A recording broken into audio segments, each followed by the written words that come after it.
Pagka-uwi ko nga ng bahay, nagbihis nga lang ako at inasikaso ko na nga agad itong mga Junakis naming pusa. Balik katatapos nga lang silang pakainin ng kanilang ate Dibon at binigyan ko nga sila ng dental treats nila na nabili ko nga lang ng mura sa halagang 28 pesos. Ay meron na nga rin ako nabili na dental treats. Gustong gusto rin naman nila at halos gusto na nga rin nilang ubusin. Nyosme.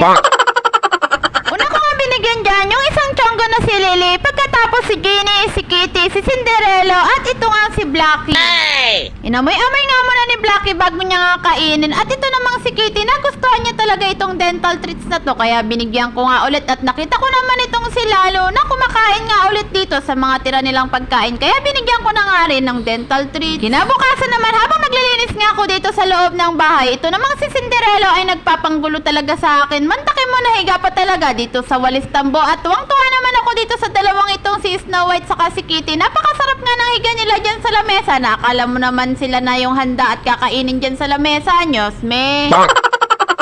Tuwang-tuwa nga ako habang tinitignan ko nga sila dyan at talaga namang nakakatanggal naman talaga ng pagod dahil sobrang cute nila at napakasasarap pang gigilan. Nakakawala talaga ng pagod itong napaka-cute na mga Junakis ko at eto naman si Kali nakahiga rin dito sa sahig at tuwang-tuwa nga rin dito at napakasarap nga rin ng higa. Napakasasarap naman ng buhay nitong mga makikute na mga boss ko, Nyosme. At dito naman nakapwesto si Mami Ginny habang naglilinis nga ng kanyang katawan. Nagre-ready na siguro to para matulog dahil katatapos nga lang din nilang kumain dyan. At eto naman si Kulit na napaka-kulit at napaka-cute talaga. Tignan nyo naman kung sino ba naman hindi mabibighani sa napaka-cute na kulit na ito, Nyosme. At puging-pugi nga rin sa sarili. Tignan nyo naman nakikipag-close upan nga rin ng mukha.